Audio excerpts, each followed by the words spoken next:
విని ఇటు వదిలేసేవాడు. ఇసుక మీద తన ఇల్లు కట్టుకుని బుద్ధి హీనుని పోలి ఉండును. వాన వచ్చెను, వరదలు వచ్చెను, గాలి విసిరి ఆ ఇంటి మీద కొట్టెను, అది కూలబడెను. దాని పాటు గొప్పదని చెప్పవచ్చును, ఎందుకనగా అది దాని పునాది ఇసుక మీద వేసుకుంది. వాడు ఆ పునాది ఇసుక మీద వేసాడు. బండ మీద ఇల్లు కట్టుకున్నాడు ఎవడంటే ప్రభు మాట చొప్పున నడిచేవాడు. దేవుని మాటల్ని పెడచెవిన పెట్టి ఇటు వింటా ఇటు వదిలేసి ఏముందిలే అనుకుంటా టేక్ ఇట్ ఈజీగా దాటిపోయేటువంటి వాడు దాని ఫలితాన్ని ఖచ్చితంగా అనుభవిస్తుంది. దేవుని మాట తిరస్కరించి, దేవుని మాట నాకు వద్దు, దేవుని మాట నాకు అక్కరలేదని తిరస్కరించిన ఎవరైనా ఘోరమైన దెబ్బ తింటారు. చరిత్రలో మర్చిపోని దెబ్బలు తింటారు. ఎందుకంటే సాతాను మోసం చేస్తాడు. దేవుని మాటలు వినకుండా మనం మన చిత్తానుసారంగా నడుస్తున్నా కూడా కొంతవరకు మన పరిస్థితులు బాగున్నట్టుగానే మనకు పిక్చర్ ఇస్తాడు సైతాను. బాగానే ఉన్నాం అనిపిస్తుంది.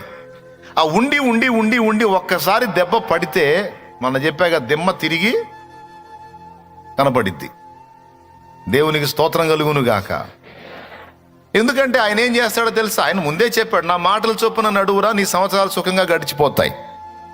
నా మాట చొప్పున నడవటానికి నీ మనసును సిద్ధపరచుకో, నీ అడుగు తొట్రుపడదు, నువ్వు ఆశీర్వాదకరంగా ఉంటావు, నెమ్మదిగా ఉంటావు, నిబ్బరంగా ఉంటావు, విశ్రాంతిలో ఉంటావు. నా మాట వినరా, చూసుకోరా, ప్రతి విషయంలో నా మాట చొప్పున చూసుకో తల్లి. ఈ విషయంలో దేవుని మాట ఏం చెప్తుంది, నేనేం చేస్తున్నాను, ఈ విషయంలో దేవుని మాట ఏం చెప్తున్నాడు, నేనేం చేస్తున్నాను అని అట్లా ప్రతి దానిలో నేను నీకు కావాల్సిన మాటలు ఇచ్చున్నాను. నేను ఆ మాటల్ని తీసుకో, వాటి చొప్పున నడుచుకో, నువ్వు ఎంత బాగుంటావో చూడు అన్నాడు. ఆయన మాటలు ఏమేం చేస్తాయో చెప్పాడు. సర్వ శరీరానికి ఆరోగ్యం కలుగజేస్తాయి అన్నాడు, నీ ఎముకలకు సత్తువనిస్తాయి అన్నాడు, నీ రోగమును స్వస్థపరుస్తుంది అన్నాడు, సుఖముగా గడిచిపోయే సంవత్సరాలు నీకు దొరుకుతాయి అన్నాడు, నీవు ధన్యుడు అవుతావు అన్నాడు, నువ్వు చేసే ప్రయత్నాలు సఫలమవుతాయి అన్నాడు, మీ ఇష్టం ఏదో అడగండి నేను తీరుస్తాను అన్నాడు. ఏదైనా నేను తీరుస్తా, నా యందు మీరును మీ యందు నా మాటలో నిలిచి ఉన్నట్లు మీకేది ఇష్టమో అడగండి, అడుగు, నేను తీర్చకపోతే అప్పుడు అడుగు. అయితే షరతులు వర్తిస్తాయి. నా మాట తీసుకోవాలి, నువ్వు నా మాట చొప్పున బ్రతకడానికి సాధన చేయాలి నువ్వు. కానీ మనమే సాధన చేసాం తెలుసా? దేవుని మాటలను అధిగమించి బతకటం సాధన చేశాం. మనం నేర్చుకున్న గొప్ప పనితనం అది. దేవుడు ఏవేవైతే చెప్తున్నాడో మనకు నచ్చినంత వరకు ఆ మాటల్లో మనం ఫాలో అవుతూ, దేవుని మాటల్ని ఫాలో అవుతూ మనకు నచ్చినంత వరకు, మనకి అభ్యంతరం అనిపించిన దగ్గర దేవుని మాటల్ని దాటవేసి వెళ్తా ఉన్నాం. మళ్ళీ దాటేసి వెళ్ళి ఊరుకుంటున్నామా?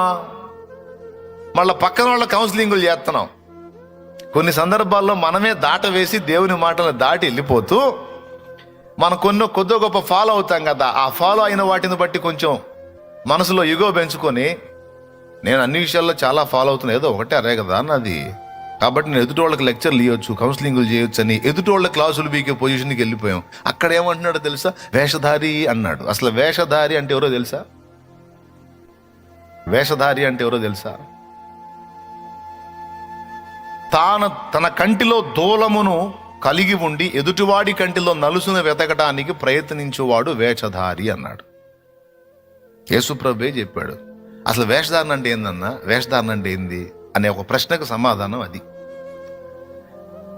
నీ కంటిలోనున్న దూలమునెంచక నీ సహోదరుని కంటిలో నలుసును నీవు వెతకనేలా అని. ఆ తర్వాత వేషధారి, మొదట నీ కంటిలోనున్న దూలమును తొలగించుకునుము, అప్పుడు నీ సహోదరుని కంటిలో ఉన్న నలుసు నీకు తేటగా కనపడును అని తీయొచ్చు.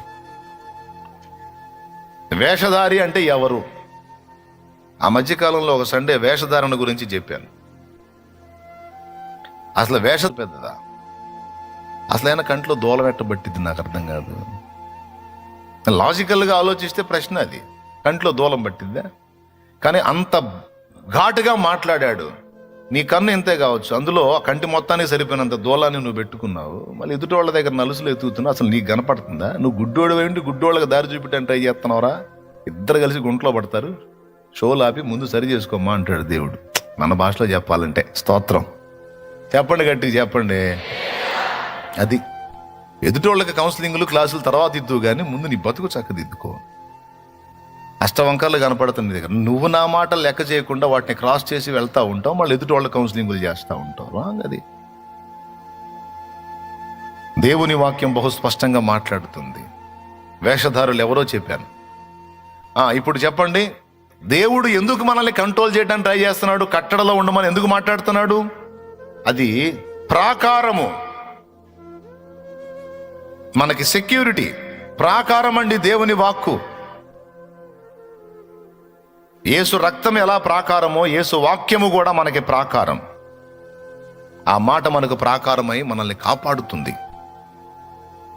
కాబట్టి దేవుడు నాతో ఇంకా ఏ విషయాలు మాట్లాడుతున్నాడు, ఏ విషయాలు ఎలా బ్యాలెన్స్ చేసుకోమంటున్నాడు, నా ప్రవర్తనని ఇంకా ఎక్కడెక్కడ చక్కదిద్దుకోమంటున్నాడు అని దేవుని గ్రంథాన్ని పరిశీలించి చూసుకుంటూ, ఆ గ్రంథం చొప్పున ఎక్కడెక్కడ బ్యాలెన్స్ తప్పానో అవన్నీ చూసుకొని బ్యాలెన్స్ చేసుకుంటూ మనం ప్రయాణం చేయాలి.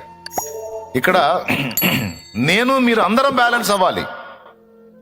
నేను నా నడతలను జాగ్రత్త చేసుకోవాలి, మీరు కూడా మీ నడతల్ని జాగ్రత్త చేసుకోవాలి. దేన్ని చూసి, దేన్ని బట్టి? పెద్దగా చెప్పండి. వాక్యాన్ని బట్టి.